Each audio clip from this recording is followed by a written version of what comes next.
ग्रामीण संसार देखणिए सारे दर्शकों ने डॉक्टर संजीव कुमारी की राम राम। आज हमारे साथी हैं डॉक्टर लोकेश शर्मा जी। आज हम उनके बहुमुखी प्रतिभा जिसमें लेखन, गायन, वादन सारी चीज़ों के बारे में उनसे बात करांगे।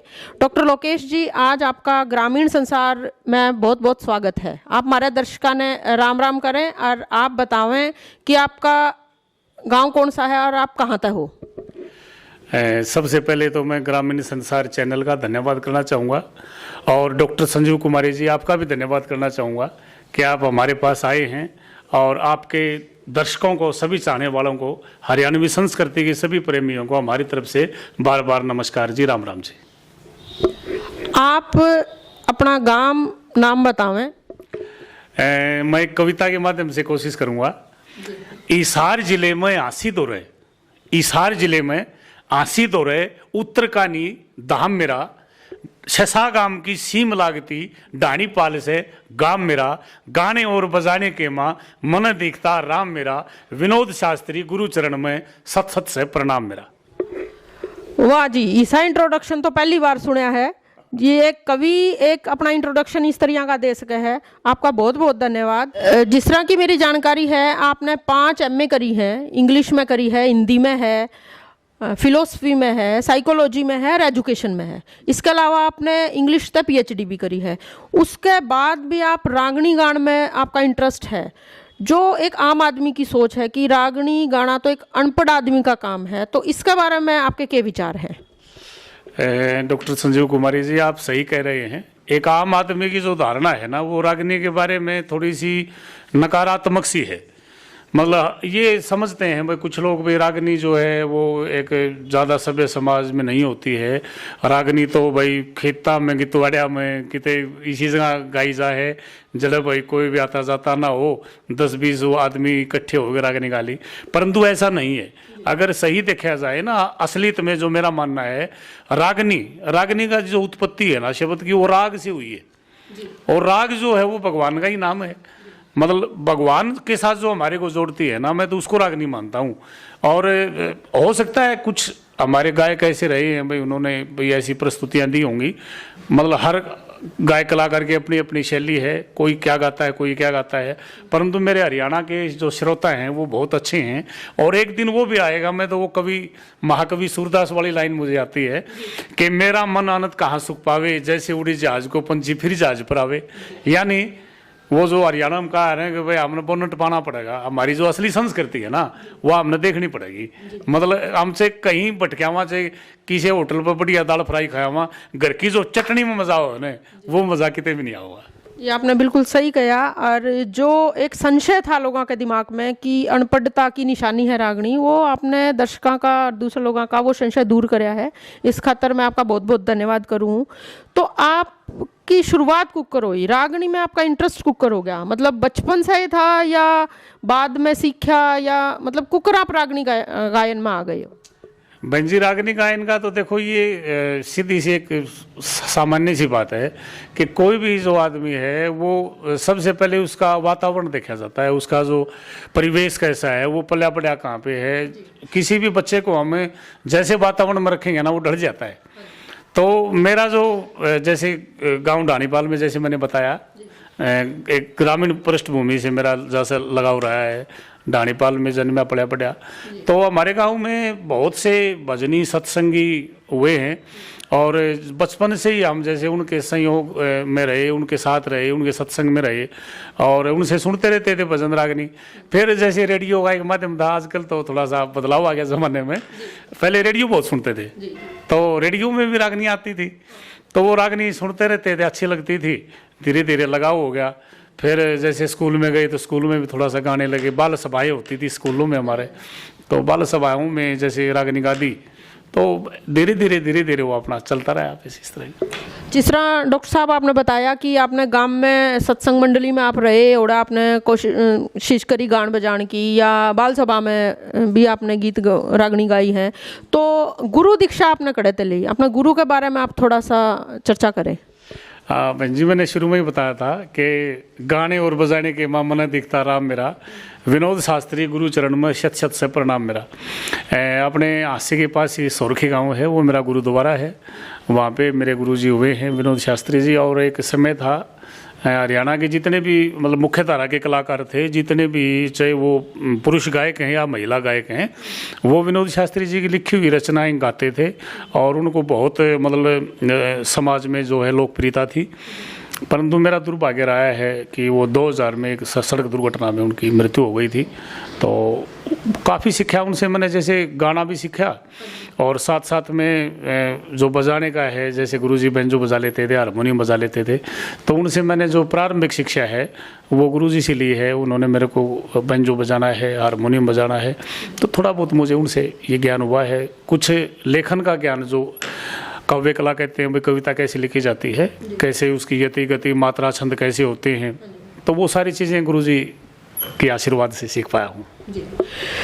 तो विनोद शास्त्री जी की दीक्षा में आपने बहुत कुछ सीखा है, बहुत कुछ आपने काम कराया है और बहुत सारे आपने बहुत जगह गाया भी है और बहुत जगह आप इनाम भी जीत के आए हैं। क्योंकि सोशल मीडिया आज एक ऐसा माध्यम है जिसमें कि आप कड़े की भी जानकारी हासिल कर सको हो, तो बहुत सारी चीज़ सोशल मीडिया पर आपकी देखी है। तो आपकी जानकारी में, आपकी याद में पहला स्टेज प्रोग्राम कौन सा है जिसमें नू लग गया हो कि यो मेरा स्टेज प्रोग्राम बहुत अच्छा होया है, या नू याद हो कि भाई पहली बार मैंने स्टेज पर गाया और वो बहुत अच्छी परफॉर्मेंस रही हो? मैं याद करूं तो बहन जी, ये बात मेरे ख्याल से 1992 की बात है। 1992 में हम 92 नहीं 1993 की बात है। उस समय 9वीं क्लास में था मैं, और मुझे ध्यान है कि हरियाणा के एक बहुत अच्छे कलाकार हुए हैं जिनका नाम मतलब हरियाणा से बाहर भी, अगर रागनी के क्षेत्र में अगर कहा जाए तो हरियाणा से बाहर भी लोग उनको बहुत अच्छे से जानते हैं। हमारे आदरणीय राजेंद्र खरकिया जी। तो राजेंद्र खरकिया जी का दौर था वो 93 के आसपास, 1993 में, मतलब 94 में उन्होंने मतलब गाना शुरू कर दिया था। और जैसे सिसाई में मेरी स्कूलिंग हुई है, बिल्कुल मेरे गांव के पास ही गांव सिसाई है, तो सिसाई में 9वीं 10वीं 11वीं 12वीं मैंने सिसाई स्कूल से करी है, सरकारी स्कूल से। तो सिसाई में हम, जैसे मैं 9वीं में था या 10वीं में था, मुझे याद आता है, तो राजेंद्र खरकिया जी वहाँ आए हुए थे। और उनने अपनी प्रस्तुतियाँ, जैसे उनकी चल रही थी, रागनियाँ चल रही थी, तो उससे पहले मैंने किसी कलाकार को वैसे गाते भी नहीं देखा था। क्योंकि सिर्फ हमने सुना था, या जैसे गांव में भजन वगैरह गाते थे, यही था। तो मैंने उनको जब देखा ना, तो मेरे को अच्छा लगा कि भाई ये राजेंद्र हैं, खरकिया जी गा रहे हैं, भाई इस तरह तो मैं भी गा सकूँ। तो मैंने एक भजन वैसे ही बना रखा था पहले, मतलब कोई थोड़े बहुत से जोड़ रखे थे। मतलब 9वीं 10वीं 11वीं 12वीं इस उम्र में आपने भजन बना रखा था और गाया? कमाल। तो मैंने वो एक भजन सा बना रखा था। तो मैं जा करके, वो जो स्टेज सेक्रेटरी थे सौभाग्य से, वो मेरे मास्टर जी थे, अध्यापक ही थे हमारे स्कूल के। मैं जाके मैंने नमस्ते करी, मास्टर जी मैं भी गाना चाहूँ। बोले अच्छा तुम गाओ? हाँ जी मैं भी गाऊँगा। बोले आ जा फिर। तो राजेंद्र जी ने जैसे अपनी रागनी पूरी करी, उसके तुरंत बाद उन्होंने भाई एक अपना भाई बच्चा है स्कूल का, अरे ये अपनी एक रागनी रखेगा। तो मैंने वो रागनी पहली बार वहाँ गाई, तो दर्शकों की इतनी तालियां मतलब मिली, इतना आशीर्वाद मिला दर्शकों का, वो आज भी मेरे कानों में गुजरी हैं तालियां। तो मेरे को वो सिसाई का जो कार्यक्रम है ना, वो मेरे को याद है, धर्मशाला के पास सिसाई में कार्यक्रम था, और पहली रागनी मैंने वहाँ गाई थी। बहुत खूब। मतलब आप जब 9वीं 10वीं में पढ़ा कर दे, जब से आपने मतलब मैं कहूँगी चस्का लग गया था, तो शायद ठीक होगा। तो परिवार का कितना सहयोग रहा? क्योंकि आज के टाइम में अगर हम देखा, हाँ, तो सब नु कहें भाई पढ़ो, IAS IPS बनो, डॉक्टर इंजीनियर बनो। तो परिवार कड़े ने कड़े परिवार का सपोर्ट रहा, या नू लेग पुलिंग क्या करें कि टांग खिंचाई हुई, ना पढ़ना जरूरी है, रागनी में के है, इस टाइप का के एक्सपीरियंस था? परिवार के हिसाब से आपने कितनी सपोर्ट मिली? बहन जी, पारिवारिक जो सपोर्ट की बात करें ना, तो मैं ये मानूंगा कि शुरू में मुझे नहीं मिल पाई। क्योंकि मेरे जो पिताजी हैं वो श्री खजान सिंह जी, पिताजी जैसे अध्यापन से जुड़े रहे हैं, प्रिंसिपल से रिटायर हुए थे वो 2011 में डाटा से। तो उनका ये मानना था कि भाई जो उनका क्या मतलब हर आदमी का ही जो मतलब उस समय ये मानना था भाई जो ये रागनी गायन है, ये मतलब एक ऐसी चीज़ है कि भाई किते बताऊँ हम थोड़ी देर पहले भाई खेता में गितवाड़िया में कितने बिटोड़िया में राग निकाई जाऊँ हैं। और कुछ इस तरह का भी रहा है कि जो हमारे कुछ कलाकार हैं वो जैसे नशे के चक्कर में ज़्यादा रहे हैं, भाई छोटे साटे मारना। तो हर माँ बाप का देखो ये फर्ज भी बना है कि भाई अपना बच्चा जो है वो कोई गलत दिशा में ना जाए। तो उनका कुछ ये उनकी ऐसी अवधारणाएं थी, उनके मन में कुछ धारणाएं थी, कुछ ठीक भी होती हैं, कुछ वैसे भी जैसे मन में था उनका भाई कभी बिगड़ ना जाओ। तो वो शुरू में जैसे ज़्यादा सपोर्ट नहीं करते थे, भाई ये कहते थे अपना तो भाई पढ़ाई का काम है और पढ़ाई करो। हमेशा उन्होंने मेरे को प्रोत्साहित किया पढ़ाई के लिए। परंतु जैसे जैसे पिताजी को भी पता चला भाई लोकेश गा लेता है कहीं पे, जैसे किसी ने बता दिया पिताजियों में जो जानकार थे, भाई आज मैंने वहाँ सुना भजन उसका, वहाँ राग नहीं सुनी, तो कहीं ना कहीं पर धीरे धीरे उनको अच्छा लगने भी लगा। फिर उन्होंने स्वतंत्रता तो जो है मेरे को 2000 में ही दी, जब मैं सरकारी नौकरी में आ गया था। 2000 में जैसे मैंने सरकारी एक हिंदी अध्यापक के रूप में ज्वाइन कर लिया था, तो उसके बाद उनको थोड़ा सा ये निश्चितता होगी भाई ठीक है अब गाता रहेगा, अब कम से कम अपने पाँव पे तो खड़ा है। तो इतनी सपोर्ट रही है। हाँ, ये ठीक बात कही आपने कि शुरुआत में एक डर है, भय है कि बच्चा कदे बिगड़ ना जा। और गान बजान का थोड़ा सा अगर हम शिक्षा तक कंपेयर करा तो नीचा ही समझा जाता रहा है, तो वो आपके परिवार पे भी लागू होया। तो जिस तरह आपने बहुत जगह स्टेज पर आपने बताया, शुरुआत में 9वीं 10वीं में आप स्टेज पे चले गए थे, उसके बाद अलग अलग लेवल पे आपने गाया है, बहुत जगह आपने रागनी गाई है। तो वो स्टेट लेवल की बात है या नेशनल लेवल की बात है, तो बहुत जगह आपने इनाम भी जीते हैं। तो उनके बारे में आपका थोड़ा सा आप बताओ कि आपका एक्सपीरियंस रहा, आपने किसा महसूस हो यार, किस के थ्रू आप मतलब स्कूल कॉलेज के तरफ से गए या वैसे या स्टेट की तरफ से, तो कड़े कड़े आप इनाम जीतते हो या प्राइज़ जीतते हो?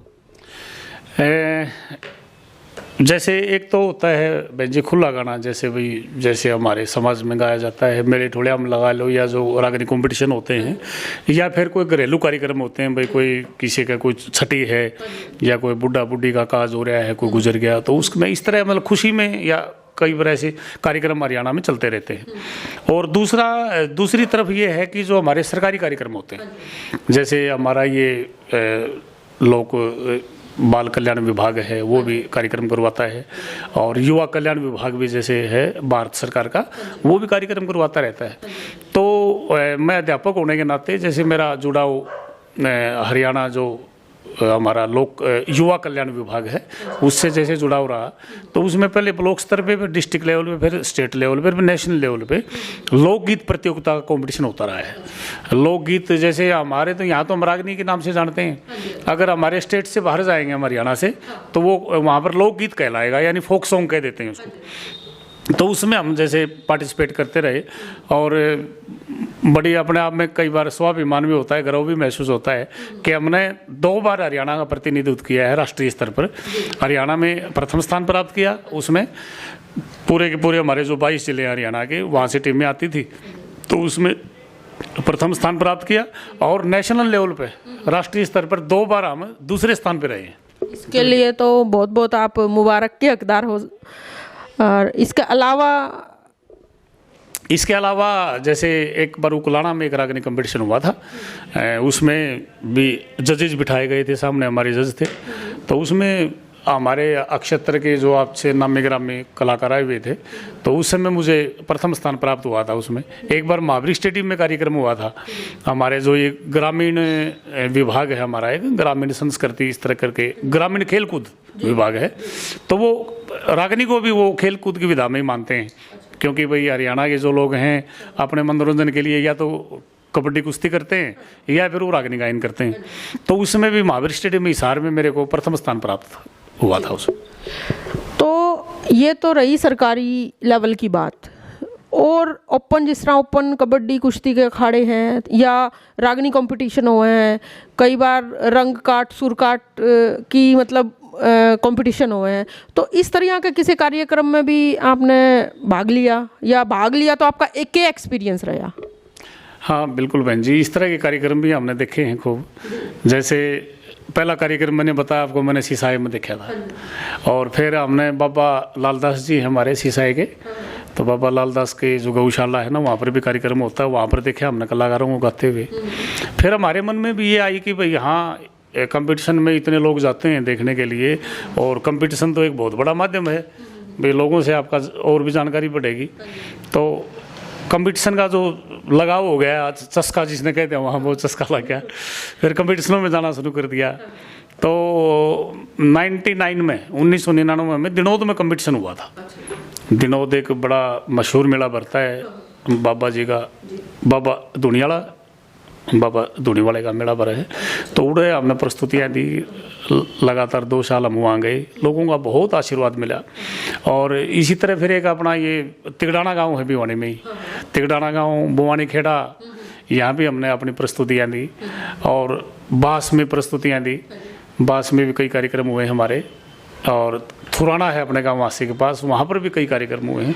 तो ऐसी प्रस्तुतियाँ दौर चलता रहा। सुरकाट रंगकाट में भी कई कलाकारों से, जैसे शुरू में जो हमारा जब गायन की शुरुआत थी, तो हमारे एक साथी हरियाणा के बहुत अच्छे कलाकार हैं, आज़ाद सिंह खंडाखेड़ी, आपने नाम सुना है उनका, और बहुत ही अच्छे मतलब खंडा से हैं अपने कलाकार, आज गली सार रहते हैं। तो उनके साथ भी हमारे बहुत कंपटीशन हुए नारनौंद में, और बहुत मतलब हमारा प्यार प्रेम भी, आप मिलते भी हैं तो बड़े वो बस बार बात में कहते भी हैं, मास्टर जी आपने तो है ना इसको अपना प्रोफेशन नहीं बनाया गाने को, नहीं तो आप पता नहीं और भी बुलंदियों में होते। मतलब मूल जो हमारा है जो प्रोफेशन है वो अध्यापन रहा, तो ये शौक रहा। तो शौकिया तौर पे हमने अच्छे जो कलाकार हैं, जैसे उनके साथ हरियाणा के बाहर भी प्रस्तुतियाँ दी हैं। एक 2000 के आसपास ही औरंगाबाद महाराष्ट्र में कार्यक्रम हुआ था हमारा। उसमें सत्य कथुरवाल जी, बहुत बड़ा नाम है हरियाणा के लिए, सत्य कथुरवाल बहुत ही अच्छे सांगी हुए हैं, वो भगवान को प्यारे हो गए, वो थे साथ में। नीलम चौधरी जी थी, और हमारी टीम गई थी, पूरा ट्रूप था हमारा औरंगाबाद। हम और जीपों में गए थे उन दिनों में, तो मतलब रेल राल का कोई चक्कर नहीं था, जीप में बैठ के गए। सुल्तानपुर की 2 जीप थी, सुल्तानपुर से जीपों में बैठ के हम वहाँ गए। और ये हम इसको कह सकते हैं जुनून की, आपने रेल की ट्रेन की कोई प्रतीक्षा को नहीं करी, अपना कार्यक्रम देने खातर अपने साथियों के साथ आप जीप में गए। तो बहुत मतलब जुनूनी आदमी यो काम कर सके है जो आपने उस समय में करा।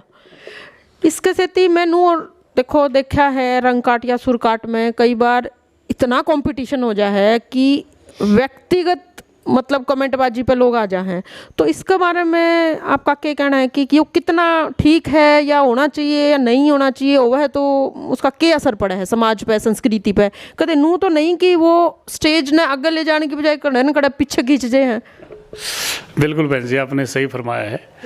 देखो रंगकाट और सुरकाट है ना, जब ये शुरुआत हुई थी, जो जहाँ तक मेरी जानकारी है, हमारे आदरणीय समझाना से बहुत बढ़िया लेखक हुए हैं पंडित जगन्नाथ जी। तो उन्होंने जैसे एक प्रकार से जो कंपटीशन है ना ये शुरू करवाए थे, क्योंकि उनके बहुत प्रसिद्ध शिष्य हुए हरियाणा में, उस समय से कंपटीशन शुरू हुए थे। उस समय ये जो कंपटीशन थे ना, ये लोगों की रुचि बनाए रखने के लिए, और उस समय इतना व्यक्तिगत मामला नहीं था कोई भी। एक कलाकार है वो कोई धुन उठाता था, दूसरा कलाकार उसी पे अपनी जो तर्ज भरता था वही तर्ज गाता था। एक कली वो गाएगा, एक वो गाएगा, भाई एक कलाकार को थोड़ा आराम मिल जाएगा, इतने फिर पूरे एनर्जी से पूरी जोश से फिर वो आएगा, फिर वो दूसरा कलाकार गाएगा, फिर वो कली गाएगा। मन लोगों को अच्छा लगता था। इसमें जिस तरह भाई 2 कुश्ती लड़िया करें पहलवान, कुश्ती लड़ने वालों में दंगल मार दे उसका नहीं, हो जाते उसका नहीं, तो इस तरह का सिस्टम होता था पहले। बहुत मतलब एक हेल्दी कॉम्पिटिशन जिसको कह सकते हैं, हम बड़े प्यार प्रेम से गाते थे। धीरे धीरे हमारे कलाकारों की भी कहूँगा मैं, कलाकारों में ही कमी आई है, दर्शकों में तो कमी नहीं है। कलाकार एक दूसरे की पगड़ी उछालने के लिए मतलब या तो कोई ऐसी तर्ज ले आते थे जो मतलब 7-7 लाइन की, 10-10 लाइन की, 3-4 तरह से उसकी बदले तर्ज, ये रहा दौर। फिर रहा भाई इतना ऊंचा गा दो, अगले की आवाज़ ही नहीं पहुँचा वहाँ तक, इतना ऊंचा गा दोगे तो निश्चित रूप से फिर लोग किलकी तो मारेंगे, क्योंकि जो लोग हैं वो तो फिर मजा ही लेना आए हैं। तो उसमें क्या होता है, कलाकार फिर व्यक्तिगत हो जाते हैं, मतलब वो उसकी कहेगा, वो उसने कहेगा, माँ भाण जो मतलब पता नहीं जो कहा करा बा, इस तरह की बातें। तो ये देखो संस्कृति के लिए अच्छी नहीं मानता हूँ डॉक्टर साहब। मैं ये मानता हूँ कि जो भारतीय संस्कृति जो है हमारी, उसमें हरियाणवी संस्कृति का बहुत बड़ा रोल है। हरियाणा की जो संस्कृति है वो बड़ी समृद्ध है, एक समय था जब न्यू को आ रहे थे हरियाणा में तो कल्चर का नाम एग्रीकल्चर है, ऐसी बात नहीं है। अब हरियाणा की संस्कृति की पूरे धूम है। आप बॉलीवुड में हॉलीवुड में फिल्म देखोगे ना, उसमें भी कहीं ना कहीं हरियाणवी के डायलॉग हैं या हमारे जो गाने हैं, हमारी जो फिल्मी धुनें हैं, हरियाणा की सांस्कृतिक जो धुनें हैं हमारी, वो हिंदी गानों में भी हैं। और लोग न्यू कहे हैं भाई ये तो फिल्मी गाना है, फिल्मी नहीं है, हमारा था वो पहले, कभी हमारा था, उनने चुरा लिया या उसको थोड़ा सा उन्हें मोल्ड कर लिया बदलाव करके। और ये तो हमारी संस्कृति तो बहुत आगे बढ़ने वाली है। हमारा फर्ज ये पड़ता है हम इसको आगे बढ़ाएं। इसको अगर हम इस तरह लेग पुलिंग करेंगे, एक दूसरे की टांग खींचाएंगे ना, तो हमने तो हाथ खींचना चाहिए एक दूसरे का, एक दूसरे को करके इसको संस्कृति को ऐसे मुकाम पे पहुँचाएं ताकि आगे आने वाली पीढ़ियाँ हैं वो हमारे ऊपर गर्व करें, वो कहेंगे भाई हमारी संस्कृति बड़ी रिच है। और नए बच्चे भी तो इसमें जुड़े हैं, हम तो ये चाहते हैं। तो ये थोड़ा सा कलाकारों का मेरे ख्याल से इसमें ज़्यादा योगदान हो सकता है। कलाकार प्यार प्रेम दिखाएं आपस में। और बढ़िया एक हमने पीछे कंपटीशन करवाया था, नारायण भैणी गाँव है अपना, यहाँ भैणी है, तो भैणी में कंपटीशन हुआ था, उसमें हमने इस तरह का सिस्टम बंद करवा दिया। तो उस समय आज़ाद भाई जी हमारे जो खांडा खेड़ी से कलाकार हैं, वो सतीश बलमिया जी और मैं खुद, हम तीनों जैसे निर्णायक की भूमिका में थे। तो हमने वहाँ यही रख दिया कि भाई जो अच्छा गाएगा ना उसको इनाम देंगे, नंबर लगाएंगे हम। मतलब जिसके सुर में होगा, जो ताल में होगा, जिसकी रचना अच्छी होगी, दर्शकों के ऊपर जिसका असर अच्छा होगा, जिसको दर्शक चाहेंगे, ऐसे आदमी को हम पहला दूसरा तीसरा स्थान देंगे। तो हमने जैसे उसमें नंबर लगाए तो एक रूल बना दिया हमने, भाई हर कलाकार की मर्जी है, वो अपने स्वर से गाएगा, जैसा उसका स्वर है, नीचा गाए ऊंचा गाए, कैसा गाए, लोगों को मजा आना चाहिए। और आपस में इस तरह कोई वैर भावना नहीं होगी। ये नहीं है कि कोई तरह कहीं से लिया आया। तो वो बड़ा प्रसिद्ध कंपटीशन हुआ हरियाणा के इतिहास में, ऐसा पहली बार हुआ है। तो लोगों ने अच्छा लगा। तो और भी मैं चाहूँगा कि हमारे जो हरियाणवी संस्कृति के प्रेमी हैं वो उस चीज़ को अपनाएं। और जगह भी ऐसे ऐसे कार्यक्रम होंगे तो हमारी संस्कृति आगे बढ़ेगी। बहन जी, अच्छा, आप एक अध्यापक हो और बहुत सारे मतलब के है, मास्टर है, अध्यापक है, उसकी बदली हो जा है, कदे हरियाणा के कौन सा कुणे में, कदे कौन सा कुणे में। तो अलग अलग जगह आप गए हो, अलग अलग बच्चा से आपका संपर्क रहा है, क्लास भी बदल दी रहे हैं, तो बहुत सारे मतलब सैकड़ों बच्चे आपके संपर्क में आए हैं। तो आपका जो लेखन है और गायन है और वादन है, तो बच्चा ने इसका लाभ मिला है। मान लो आपने सिखाया हो, फिर बच्चे कंपटीशन में गए हों, या मैंने देखा है ऐसा एक गीत कि जो कि बहुत कम लोग उसका नहीं ध्यान देवे हैं, रागणी बनाने में या लोकगीत है या गीत बनाने में, और मुद्दे चल जाए हैं। पर्यावरण एक अलग मुद्दा है। इसी तरह पर्यावरण के सेती सेती आपने सामाजिक समरसता की भी बात करी है, ऊंच नीच पर बहुत सारे आपने रागणी बनाई हैं, गीत बनाए हैं। एड्स है या रक्तदान है, बालिका शिक्षा है या बालिका की एजुकेशन पे है, इस पर आपने बहुत सारे मतलब गीत बनाए हैं। तो एक कोई गीत ऐसा कि जो आपने बनाया हो, क्योंकि जो कर मैं बात करूँ पर्यावरण की, वो मैंने सुना है और मैंने बहुत अच्छा भी लगा है। तो उस पर्यावरण के गीत के बारे में मैं सुनना चाहूँ, और वो खड़े खड़े पोजीशन में भी आया है। तो आप उस गीत की बताओ कि के उसका बैकग्राउंड रहा था, कुकर वो आपके दिमाग में आया, और फिर बच्चा का के इंटरेस्ट रहा और पोजीशन में आया, तो उसके बारे में थोड़ी आप जानकारी दो। हाँ बिल्कुल बहन जी, देखो अब हम गायक भी हैं और लोगों ने हमारे को लोक कवि भी बना दिया है। तो हमारा फिर एक उत्तरदायित्व बन जाता है, हमारा फर्ज बन जाता है कि हम जो हमारे आगे आने वाली जो हमारी जनरेशन है, हमारी जो नन्हे मुन्ने जो बच्चे हैं, उनमें भी हम वो गुण विकसित कर पाएँ, ताकि वो बच्चे भी तो आगे भाई कुछ अपना योगदान दें। और एक अध्यापक का मैं ये मानता हूँ कि उसका फर्ज भी बनता है कि वो अपने बच्चों का जो बहुमुखी विकास है या चहुमुखी विकास जो कहते हैं हम, उसमें ध्यान दें। तो अगर हमारे बच्चे संगीत से जुड़ेंगे तो मैं ये मानता हूँ कि उनमें आत्मविश्वास बढ़ेगा। और एक जो रटंत वाला सिस्टम है ना भाई, गोटा मार लो और अपना मतलब ऐसी जो पढ़ाई का जो दौर था, वो उसको मुक्ति मिलेगी। भाई बच्चा जब खुश होकर स्कूल में जाएगा और वहाँ उसको बढ़िया माहौल मिलेगा, उसको संगीत भी सीखने को मिलेगा, उसको गाना बजाना भी मिलेगा, तो बच्चे का मन लगेगा स्कूल में, वो फिर पढ़ाई भी उतने ही चाव से करेगा। तो और जो हमारी सामाजिक समस्याएं हैं, जैसे आपने बताया, बच्चा उनसे भी जुड़ेगा, उसको ये पता चलेगा भाई हमारे समाज में इस तरह की समस्याएं चल रही हैं। अब हम बच्चों को साइंस में पढ़ा देते हैं, भाई ये ग्लोबलाइजेशन का युग है, यहाँ पर एक ओजोन की भरम मारा हुआ परत बताऊँ है, उसमें छेद हो रहा है, भाई क्यों होया, एक मतलब अगर उसको हम ये बताएंगे तो वो बच्चा उसको सिर्फ किताबी ज्ञान समझेगा। अगर उसको हम थोड़ा सा धरातल पे जोड़ेंगे तो वो बच्चा अच्छी तरह से आत्मसात कर पाएगा उस चीज़ को, और वो उसकी सही शिक्षा जो है ना, बंजी मैं असली शिक्षा उसको मानता हूँ कि बच्चा उसको अपने आसपास से जोड़ ले। तो इसलिए हमने एक अपना SCRT गुड़गांव है जैसे हरियाणा में, तो उन्होंने एक जैसे प्रतियोगिता वो आए साल करवाते भी हैं, तो हमने एक पर्यावरण का थीम लिया, भाई पर्यावरण को बचाने के लिए। तो हमारे बच्चों ने उसके ऊपर पहले तो हमने गाना तैयार किया, फिर बच्चों ने उसके ऊपर नृत्य किया। हमारी बालिकाएं थी माडा गांव से, और वहाँ उन्होंने अव्वल स्थान मिला उनको, तो वही गाना मैं आपके सामने रख दूं। आप थोड़ा म्यूजिक के साथ गा के सुनाना पड़ेगा, नू तो बात बनेगी को नहीं। चलो मैं कोशिश करता हूँ भाई, थोड़ा सा गा के आपको सुनाऊंगा। कान खोल के सुन लो रे लोगो रे, कान खोल के सुन लो रे लोगो, जो तुम चाहो अपनी खैर, पर्यावरण बचा लो रे अपना, हवा में मत ना घोड़ो जहर, पर्यावरण बचा लो रे अपना, हवा में मत ना घोड़ो जहर, नदियां ने तुम बहन दो खुली, पहाड़ा का भी कर लो ध्यान, काटो मत ना जंगलों को तुम, कुदरत का रखियो अभिमान, काटो मत ना जंगलों को तुम, कुदरत का करियो सम्मान, हे जी हे जी हे।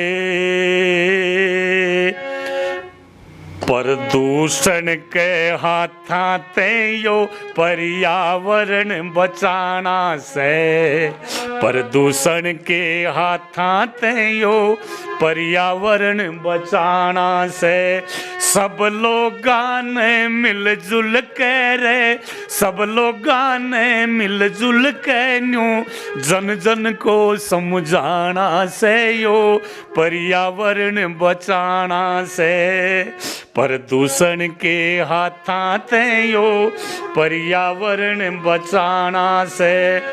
बहुत बढ़िया मास्टर जी, बहुत बढ़िया, आपने पर्यावरण बचाने का इतना बढ़िया गीत सुनाया, मैंने तो अपनी जिंदगी में पहली बार सुना है। एक मिनट बहन जी, मैं कहना चाहूँगा दर्शकों को भी कि जो डॉक्टर संजीव कुमारी जी है ना, इनकी 10 तो किताबें अब तक छप चुकी हैं, और पर्यावरण के विषय में काम करने वाली मेरे ख्याल से हरियाणा की पहली स्कॉलर हैं आप, मुझे पता है, इसलिए आपको पर्यावरण तो अच्छा लगेगा। मतलब आपके दुख दीर्घ छेड़ दिया हमने, बात क्या है ना। देखो डॉक्टर साहब, बात यह है, पर्यावरण इतना खराब हो गया है और सांस लेना इतना मुश्किल हो रहा है, और हम पर्यावरण बचान खातर या पर्यावरण साफ रखने खातर ये हमारी जिम्मेदारी है। ईब जो सा पिछले 1.5-2 साल से सारी दुनिया घर बैठी है, वो पर्यावरण में संक्रमण फैलने का एक कारण है। पर्यावरण खराब होने के कारण या इतनी दुविधा आई कि सब चीज़ मतलब ख़त्म हो गई है। तो पर्यावरण बचाना तो इंसान ने मतलब अगर हमनू कवाने पर्यावरण अगर बचावा इंसान तो अपनी ज़िंदगी बचाने खातर मजबूरी है। अगर पर्यावरण बचाया जाएगा तो इंसान अपनी ज़िंदगी बचावेगा। जी हमारी साझी जिम्मेदारी है, बिल्कुल साझी। हम ये नहीं कह सकते कि भाई आपकी जिम्मेदारी है या उसकी जिम्मेदारी, ना, हमारी साझी जिम्मेदारी है। हमारा फर्ज भी बनता है जो आगे आने वाली पीढ़ी है उसको हम एक अच्छी हवा देके जाएं ताकि उनका जीवन यापन भी अच्छा हो। नहीं तो क्या है, एक दिन हिसाब भी आ जाएगा कि बैंका में पीसा की डाल पानी जमा होने लगेगा। भाई मेरा तो 5 लीटर पानी जमा है, भाई मेरा 10 है, तो जिसका जितना ज़्यादा लीटर पानी जमा होगा ना उतना गणा अमीर होगा। तो ये तो लोकगीत और लोक गायन की वादन की सारी बात रही। इसके अलावा मतलब मेरा यो मानना है, पूछना है आपसे कि लोक संस्कृति या लोक गीत हम कमाएं या लोक वादन भी कुछ भी हम कमाएं, इस बात में ये जो चीज़ है इसमें हमारी हरियाणवी संस्कृति कितनी दिख है लोक संस्कृति में या लोक गायन में, कि जो हमारी हरियाणा की संस्कृति है वह गीता में कड़े तक हम प्रस्तुत कर पाने लग रहे हैं। नहीं, बिल्कुल। देखो, हमारी जो लोक संस्कृति है बहन जी, मैं आपको पहले भी कह रहा था कि बड़ी समृद्ध है ये। जो हमारी समस्याएं हैं, मैं तो ये कहता हूँ कि जैसे 16 कर्म माने जाते हैं, 100 कर्म हैं मनुष्य के, जैसे गर्भाधान से लेकर दाह संस्कार तक 16 कर्म हो जाते हैं। 16 के 16 कर्मों में हरियाणवी संस्कृति में ऐसा कोई कर्म नहीं है जिसका गीत ना हो। जन्म से लेकर के मृत्यु तक के हमारे गीत, बल्कि गर्भाधान से मानूंगा मैं तो, गर्भाधान से लेकर के और मृत्यु तक की हमारी लोक संस्कृति तो इतनी समृद्ध है, इतनी मतलब रिच है कि हर एक मौके पर गीत मिलेगा। साथ साथ में जो समाज में समस्याएं हैं, हमारा जो समाज है उसमें जो जो समस्याएं आती हैं, तो कवि होने के नाते भी मेरा फर्ज बनता है, अध्यापक होने के नाते भी फर्ज बनता है, और भी बहुत से जो कवि हमारे आदरणीय कवि हैं वो लिख रहे हैं। तो मैं आपको एक भ्रूण हत्या, जो कन्या भ्रूण हत्या का ज्वलंत इशू है, उसके ऊपर 2-4 पंक्तियां आपको सुनाना चाहिए। जी जरूर सुनाओ जी। एक बेटी गर्भ में है और वो अपनी माँ से पुकार करती है, उसको पता नहीं कहाँ से एहसास हो गया कि ये चेक करवाओगी और फिर मेरा तो इस दुनिया में आने का सपना है, खत्म हो जाएगा।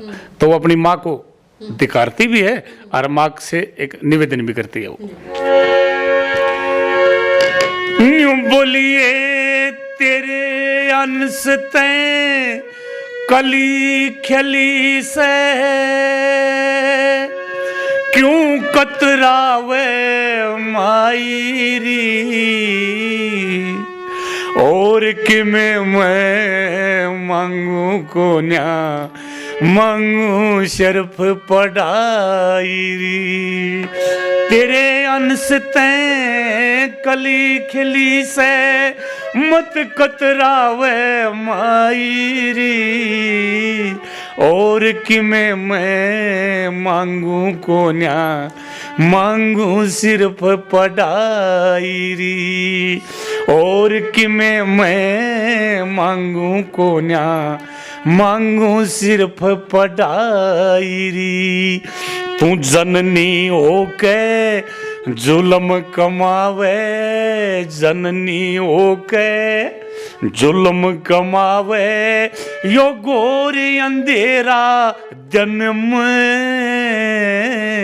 तू भी ते एक बेटी से न्यूं देख सोच के मन में, मन जन्म दे और खेलन दे बाबुल के आंगन में। जब बाड़ खेत ने खान लगे के बाकी रया व्यगन में, जब बाड़ खेत ने खान लगे के बाकी रया व्यगन में।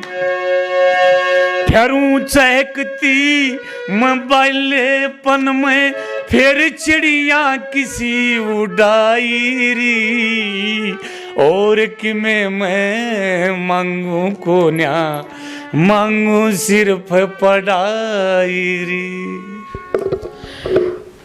बहुत मार्मिक गीत गा दिया, मतलब दिल भर आया सुन के कि मतलब कितना गहरा लिखा है इसमें, कि 2 चीज आपने इसमें इकट्ठी कर दी हैं कि एक तो कन्या भ्रूण हत्या, वह सिर्फ पढ़न खातर जन्म लेना चाहा है, मतलब के कम्बिनेशन बनाया है। बहुत बहुत खूब, बहुत खूब।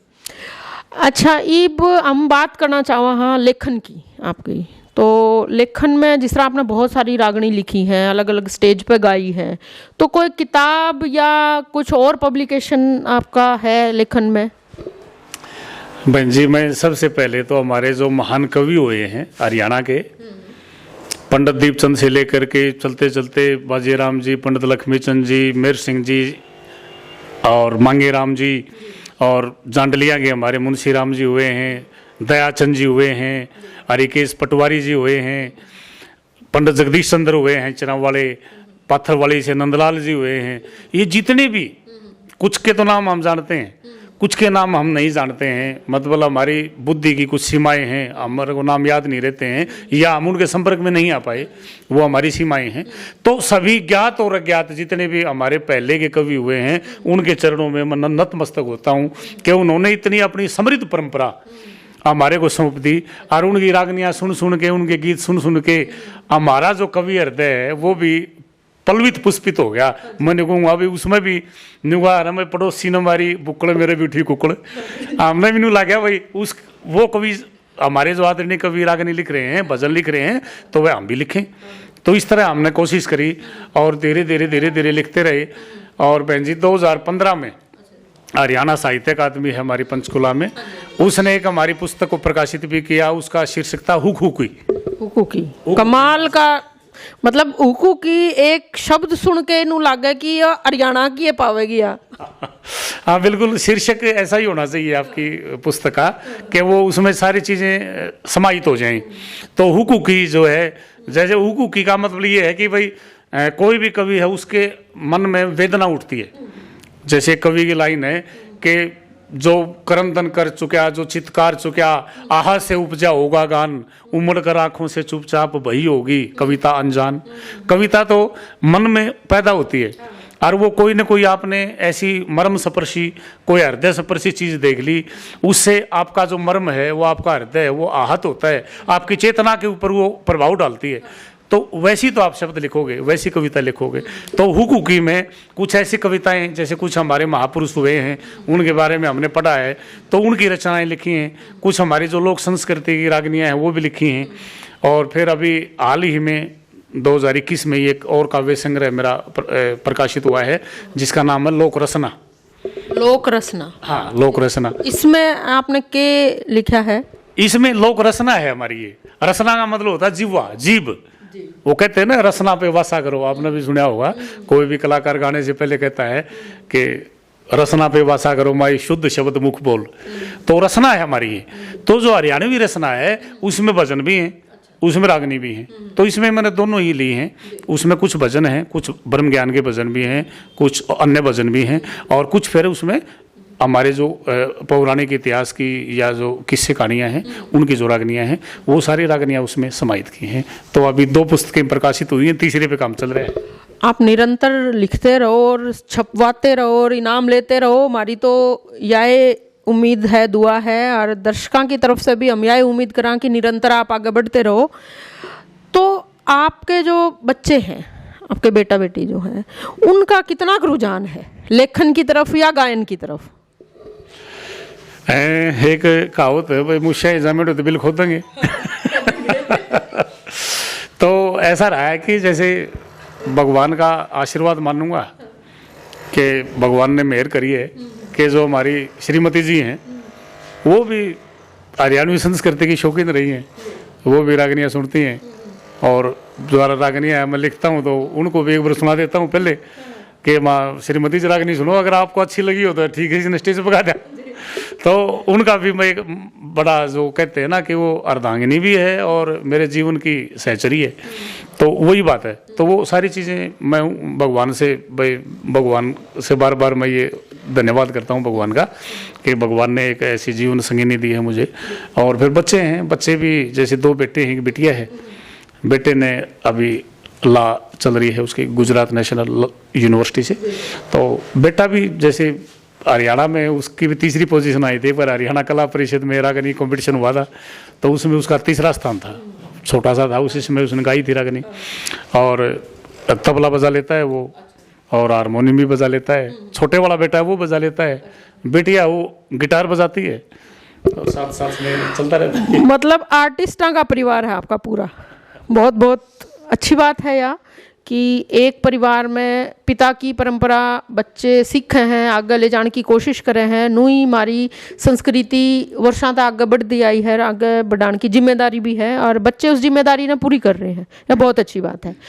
तो जो जिस तरह गुरु शिष्य परंपरा की हम बात करें, आपने अपने गुरु जी की बात करी, तो आपके शिष्य के मतलब आपने भी शिष्य बनाए या जो आपके शिष्य रहे हैं उन्होंने आपसे गुरु बनाया है?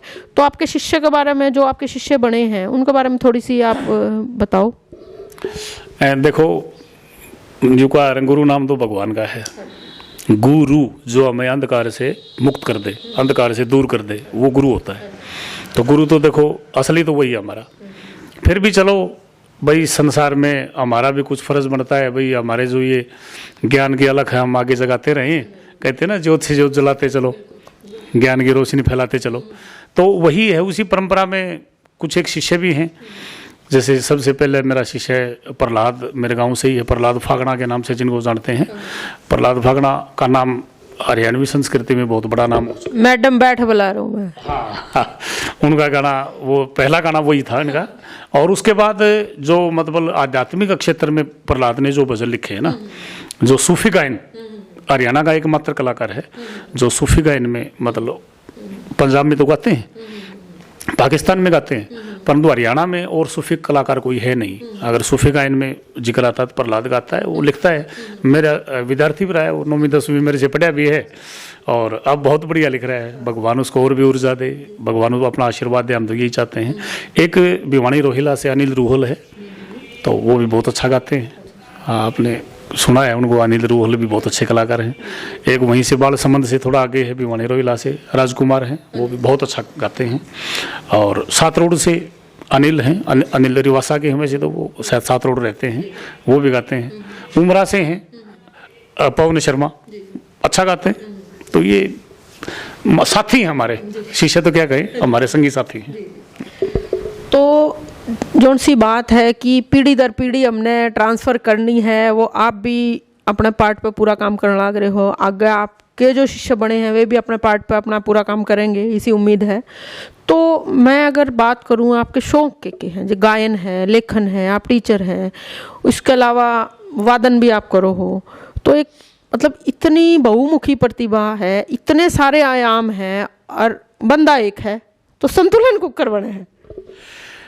स्कूल में जाते हैं तो मास्टर हैं, स्कूल में तो अपनी वही है, बच्चों को पढ़ाना है। और फिर जब कभी मौका मिलता है बच्चों को कोई ऐसा, तो जैसे कार्यक्रम भी मनाए जाते हैं, जैसे हमारे राष्ट्रीय दिवस भी मनाते हैं हम स्कूलों में, और भी महापुरुषों की जयंतियाँ या पुण्यतिथियाँ मनाते हैं। तो बच्चों में वही संस्कार अंकुरित करने के लिए वही चीज़ें उनको बच्चों को सिखाते रहते हैं। कोई गीत सिखा दिया तो उससे हमारे बच्चे भी सीख रहे हैं साथ साथ में। और फिर जो बाकी समय मिलता है उसमें अपना जो एक ही शौक है अपना, तो भले भाई यार आए तो दो ही शौक हैं, अच्छा खाना और अच्छा पहनना। वो चुटकुला सुना हुआ ना आपने, तो वही अपना तो बस या तो अध्यापन है भाई, बच्चों को पढ़ाना है, वो मेरा मुख्य व्यवसाय लगा लो, मेरा पैसा लगा लो, या मेरा असली फर्ज तो वही है। साथ साथ में अपना जो ये फिर गायन चलता रहता है, और थोड़ा बहुत फिर लेखन में भी माँ सरस्वती कृपा करती हैं तो थोड़ा बहुत 2-4 शब्द लिख देते हैं। तो ये एक बात दिमाग में आवे है कि इतना अच्छा गायन, नेशनल लेवल पर पोजीशन, वाद्य यंत्र बजाना, लेखन करके उसकी धुन बना के वो गीत गा देना, हरियाणवी संस्कृति ने बचाने खातर इतना कुछ होने के बाद आप करो हो, और आप एक अध्यापक हो, तो अध्यापन की एक लिमिट है, मतलब एक एज तक सरकार आपने रखेगी, फिर घर भेज देगी। तो के आपका आगे प्लान यो है कि भाई उसके बाद इसने मैं प्रोफेशन बना लूँ गायन ने, या अध्यापन रखोगे आप? ये वैसे तो एक दूसरे की पूरक है दोनों चीज़ें, ये गाना बजाना है और अध्यापन है, पूरक हैं। देखो एक अध्यापक भी, मैं तो ये मानता हूँ कि असली अध्यापक वही है जो एक जादूगर है। मतलब बच्चों को हमें ड्रामा ही तो करना है। बच्चों को अगर हम अच्छी तरह से कोई चीज़ सिखाएंगे, बच्चों के साथ मिलकर के सिखाएंगे, तो वो बच्चे उसको अच्छी तरह से आत्मसात कर पाएंगे, समझ पाएंगे उसको। और बाहर समाज में अध्यापक का क्या काम है? समाज को जागरूक करना। कोई समाज में अगर हमारे बुराइयां हैं तो उनसे लोगों को प्रेरित करना, भाई ये बुराइयां छोड़ो, अच्छाइयों की तरफ बढ़ो। तो हम चाहते हैं ना, तो वही काम जब तक भगवान सांस देगा, जब तक जिंदगी देगा, यही काम चलता रहेगा। अच्छा, एक लेखक, गायक, टीचर, सब तरह आप अपने पार्ट पे मतलब एक नू क्या करें कि बड़े उम्दा रोल प्ले करने लग रहे हो। ये आपकी टीचिंग की बात कर रहा, क्योंकि बाकी जो आयाम पे हमने बात करी है उसमें आप टॉप लेवल पर रहे हो। तो टीचिंग में भी आपने स्टेट लेवल पर अवार्ड मिला है शिक्षा विभाग से, तो वो जब आपने मिला तो आपने मतलब के महसूस कराया, और उसके बाद आपने के नू भी महसूस कराया कि ईब मैंने के और करना चाहिए? बहन जी, वैसे तो औपचारिक रूप से जो है ना शिक्षा विभाग से तो मैं 97 में जुड़ गया था। अच्छा। हाँ, से में अपना PCSD स्कूल है, शुरू में वहाँ से जैसे मेरा अध्यापन का सफ़र शुरू हुआ था, पढ़ाते रहे और आज तक ये मान लो आप 25 साल हो गए होंगे। 1997 में जुड़ गए थे, 3 बार, ये 2022 चल रहा है तो 24-25 साल हो गए। तो 24-25 साल से इसको एक कर्म समझ के किया है, जो गीता में भी कहा है ना भगवान कृष्ण जी ने, कर्मण्येव अधिकारस्ते मा फलेषु कदाचन। कर्म समझ के भाई अपना कर्म है, और मैं अपने आप को बड़ा सौभाग्यशाली मानता हूँ कि भगवान ने मेरे को चुना है। इस संसार में इतने जीव हैं, इतने प्राणी हैं, क्या सभी अध्यापक हैं? नहीं है ना। तो भगवान ने चुना है, तो कोई अच्छे कर्म, कोई प्रारब्ध किया अच्छा किया होगा, या कोई मेरे संचित कर्म अच्छे होंगे कि मेरे को भगवान ने ये चुना है कि आप बच्चों को पढ़ाएंगे, उनके जीवन में भी आप उजाला लेके आएंगे। तो मैं अपने को पहली बात तो है सौभाग्यशाली मानता हूँ। फिर ये मानता हूँ कि आप अपना कर्म करते चलो और फल की चिंता करने की जरूरत नहीं है। जब आप जैसा कर्म करोगे, अच्छा कर्म करोगे तो अच्छा फल मिल जाएगा, अगर आप गलत कर्म करोगे तो गलत मिलेगा। तो कर्म करते रहे और 2017 में फिर महामहिम राज्यपाल जी, मुख्यमंत्री जी और शिक्षा मंत्री के कर कमलों से राजभवन में, हरियाणा में, जो चंडीगढ़ में हमारा राजभवन है, वहाँ पर मेरे को सम्मानित किया। आप लोगों का सभी का प्यार प्रेम, और मैं तो ये मानता हूँ भगवान का परमपिता परमात्मा आशीर्वाद है कि मुझे राज्य शिक्षक पुरस्कार से सम्मानित किया गया। या तो हमारे खातर बहुत गौरव की बात है, और क्षेत्र वासियों खातर भी बहुत गौरव की बात है कि उनके बच्चा ने इसे मास्टर पढ़ावे हैं जो कि स्टेट लेवल पे मुख्यमंत्री, राज्यपाल और शिक्षा मंत्री थे अवार्डेड हैं। तो जिस तरह आप प्रिंसिपल हो, फिलहाल आप प्रिंसिपल हो, मुख्य अध्यापक हो, अभी मैं प्रिंसिपल नहीं हूँ। अच्छा, मुख्य कह देते हैं। हाँ, आप मुख्य अध्यापक हो। तो अध्यापन के अलावा एक्स्ट्रा जो एक्टिविटी है उसमें गायन हो गया बच्चा का, या खेल हो गए, या इसके अलावा भी जो NCC, NSS या स्काउट्स है, तो इसमें भी आपका कितनी प्रतिभागिता आपकी रवा है स्कूल में बच्चा के सेती? बिल्कुल, हमारे बच्चों को भी हम बार स्काउट एंड गाइड्स का जैसे मोरनी में है, तो वहाँ मोरनी हिल्स पे बच्चों को ले जाते रहे हैं।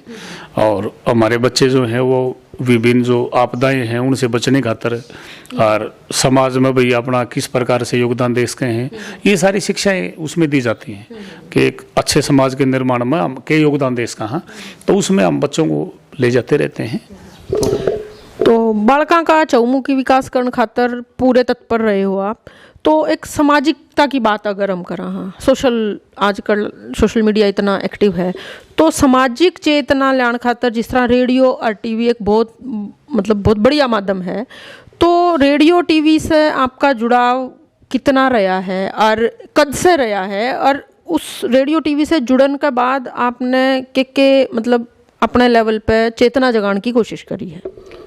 बहन जी, 2003 से अपना जैसे रोहतक में है आकाशवाणी रोहतक, उसमें ऑडिशन होते हैं जैसे कलाकार के लिए, तो मैंने 2003 में ऑडिशन पास कर लिया था, और तभी से आई साल कार्यक्रम आते रहते हैं उनके। तो कोशिश यही करता हूँ मैं, जितने भी मेरे गीत होते हैं, रागनियाँ होती हैं, वो सामाजिक सद्भाव, सामाजिक समरसता, समाज की जो समस्याएं हैं उनसे मुक्ति, उसके बारे में ही वो सारी रचनाएं हों। और फिर अपने दूरदर्शन बन गया हिसार में, तो हिसार दूरदर्शन से भी प्रस्तुतियाँ आती हैं, तो वहाँ भी यही प्रयास रहता है कि ऐसी प्रस्तुतियाँ दें जो हमारी संस्कृति से जुड़ी हुई हों, या हमारी जो समस्याएं हैं उनसे मुक्ति दें हमें। ऐसी रचनाएं वहाँ प्रस्तुत करते रहते हैं, चलता रहता है। तो जिस तरह हम बात कर रहे हैं, आज सारी चर्चा हमारी लोक कलाकार के रूप में हुई है, तो लोक संगीत वहाँ या लोक संस्कृति है, तो लोग मानने की मनोरंजन का साधन है, लेकिन संगीत सिर्फ एक मनोरंजन का साधन है को नहीं, वो बहुत कुछ है। तो आपका क्या मानना है कि मानसिक और आत्मिक या शारीरिक शांति देने में उन्हें संगीत का कितना रोल हो उसका है, या कितना बड़ा रोल है? आप क्या मानो हो इसके बारे में? बहुत बढ़िया प्रश्न उठाया भाई जी आपने। संगीत तो वही मैंने बताया था कि भगवान का ही दूसरा नाम है। और फिर आप आज हरियाणा के संगीत की बात करा ना, हरियाणा का संगीत तो इतना समृद्ध है, इसमें तो मनोरंजन के साथ साथ और सब कुछ है। और दूसरे राज्यों का संगीत आप सुना देखा, क्योंकि आजकल तो सब कुछ यूट्यूब पे, उनमें न्यू लगा है मनोरंजन है, इसमें तो ज्ञान विज्ञान की बात है। हरियाणा का जो है, हरियाणा के आप पंडित लक्ष्मीचंद की रागनी सुन लो आप, अपना आध्यात्मिक ज्ञान भी मिलेगा, अपना सामाजिक ज्ञान भी मिलेगा, आपको मतलब हर एक प्रकार का ज्ञान मिल जाएगा। आप में जो कोई काम, क्रोध, मद, अहंकार, जो ये विषय बताए जाते हैं, आदमी में जो बुराइयां होती हैं, इनसे मुक्ति का भी रास्ता है। तो जो आदमी राग नहीं सुनेगा ना, वो आदमी, मैं ये कहता हूँ, कभी बुरा नहीं हो सकता, ना किसी का बुरा कर सकता। तो हमारे लिए सौभाग्य की बात है कि हमारा जन्म एक ऐसी धरा पे हो रहा है जहाँ पर मतलब हरियाणवी संस्कृति ऐसी है कि जो हमारे को अनजाने में ही किताब पढ़ने की जरूरत को नहीं, सिर्फ सुनने से हमारे को इतना ज्ञान दे दे कि हम अपने जीवन को सफल कर सकें। मास्टर जी, आपने बताया कि हमारी हरियाणवी में जो लोकगीत हैं, लोक संस्कृति है, उसमें मतलब आध्यात्मिक और मानसिक शांति हमने मिला है। अगर हम एक रागनी भी सुन लें, हाँ, जो हमारे पुराने लेखक हुए हैं, कवि हुए हैं, उन्होंने बिल्कुल अच्छी तरीक़ा से सब लिखा है। तो हरियाणा वर्गी संस्कृति को नहीं, और भारत वर्ग का देश नहीं पूरे संसार में, तो आपके लेखन में आपने कुछ हिस्सा लिखा है जो कि हमारे भारत देश की गौरव गाथा का वर्णन करता हो? हाँ बिल्कुल बहन जी, ऋषि मुनिया की पावन भूमि भारत पर अभिमान करूं। न्यू नहीं मास्टर जी, गा के सुनाओ आप। वही बात है, एक आप गायक हो तो गा के सुनाना पड़ेगा आपने।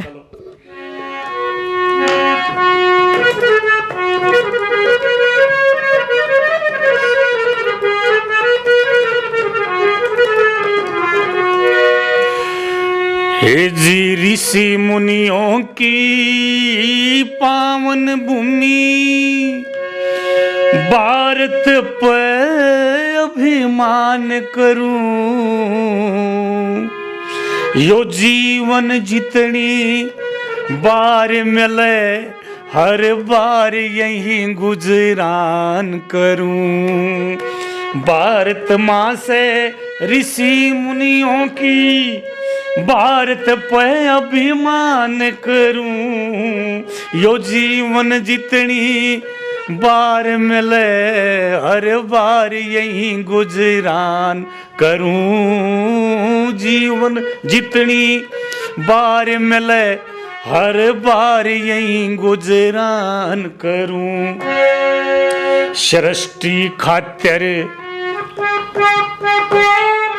सृष्टि खातिर परलय में भी ईंधन बीज बचाया, अज्ञान अंधेरा मिटाया हमने ऐसा दीप जलाया। हमारी सात्विक सभ्यता ने जग में शंख बजाया, जगत गुरु थे हमने सबको यो अध्यात्म सिखलाया। जगत गुरु थे हमने सबको अध्यात्म सिखलाया। प्रेम प्रीत का पाठ पढ़ाया, हे रे रे रे रे। प्रेम प्रीत का पाठ पढ़ाया, सर्वधर्म सम्मान करूं, यो जीवन जितनी बार मिले हर बार यही गुजरान करूं। जीवन जितनी बार मिले हर बार यही गुजरान करूं। समुद्र मंथन करके हमने अमृत तत्व तलाश किया, सृष्टि खातिर मारे भोले शिव ने विष पिया उल्लास किया। कदे क्रोध में वो तांडव नृत्य, कदे प्रेम में लाश किया। गोकुल गढ़ में कृष्ण जी ने गोपनिया में रास किया।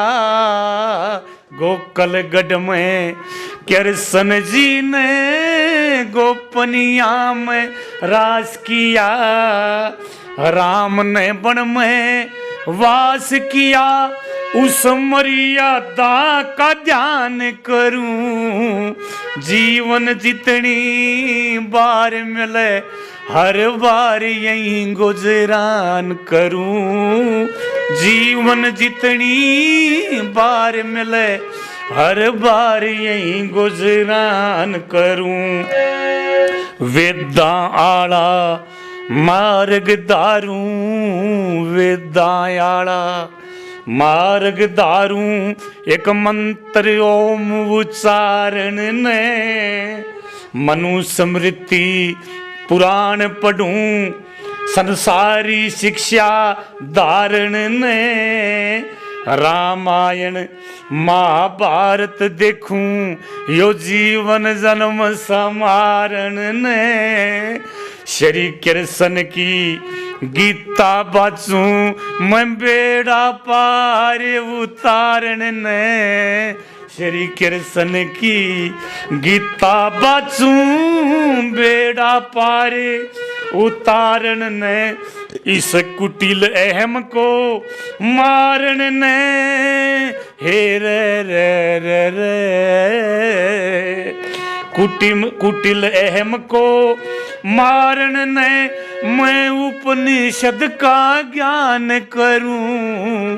जीवन जितनी बार मिले हर बार यही गुजरान करूं। जीवन जितनी बार मिले हर बार यही गुजरान करूं। सब देसां ते देश निराला, सब देसां ते देश निराला, यो भारत देश हमारा जी।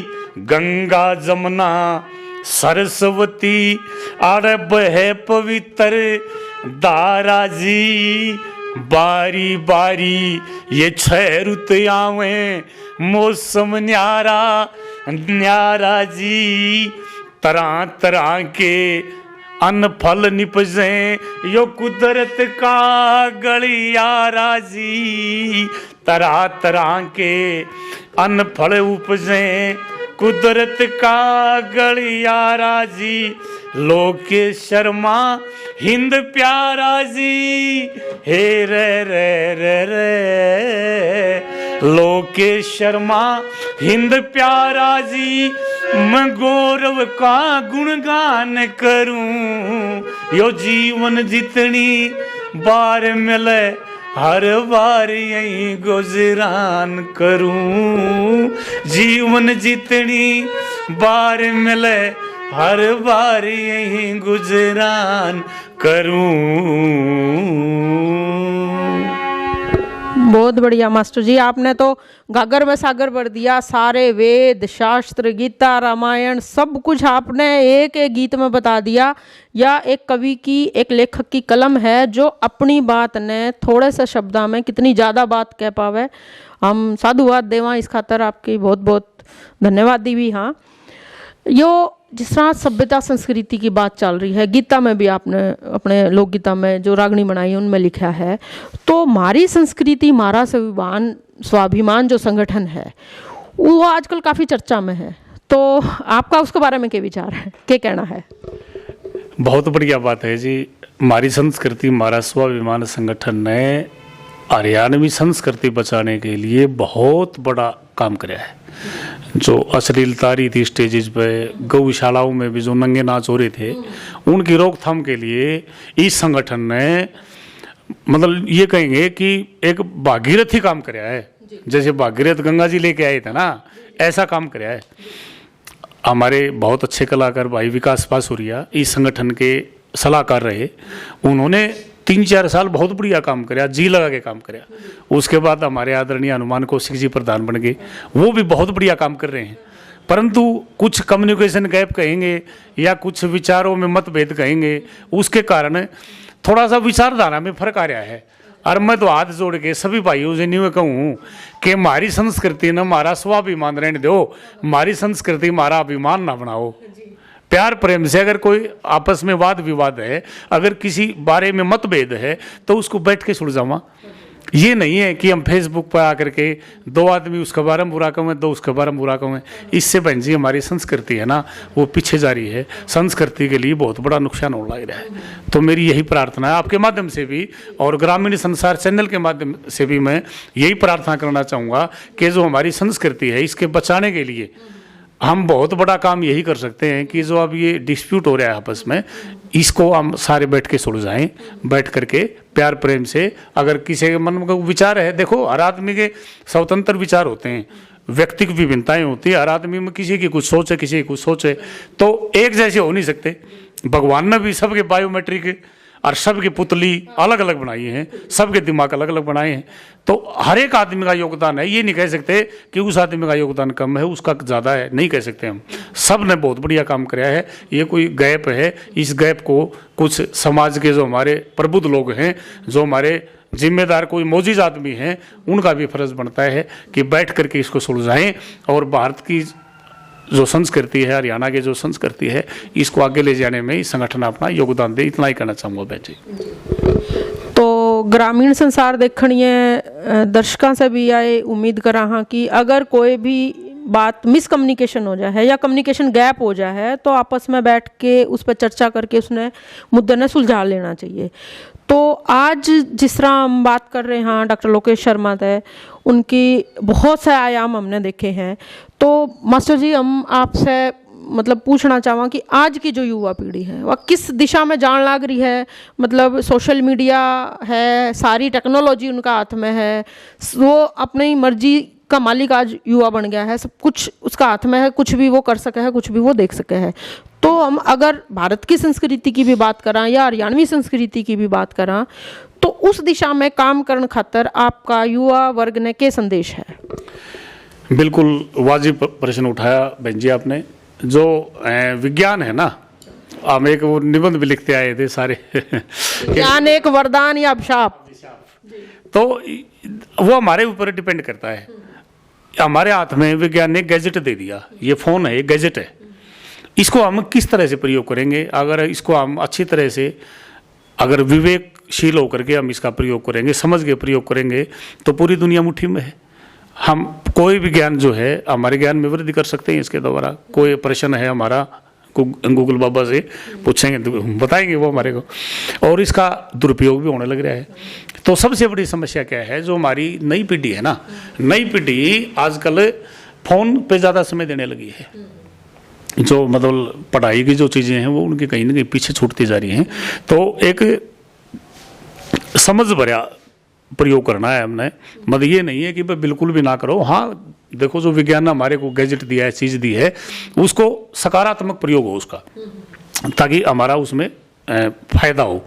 अगर हम अपना समय व्यर्थ करते रहेंगे, समय बर्बाद कर देंगे, वे 24 घंटे सबके पास हैं, आपके पास भी वही 24 घंटे, मेरे पास भी वही है।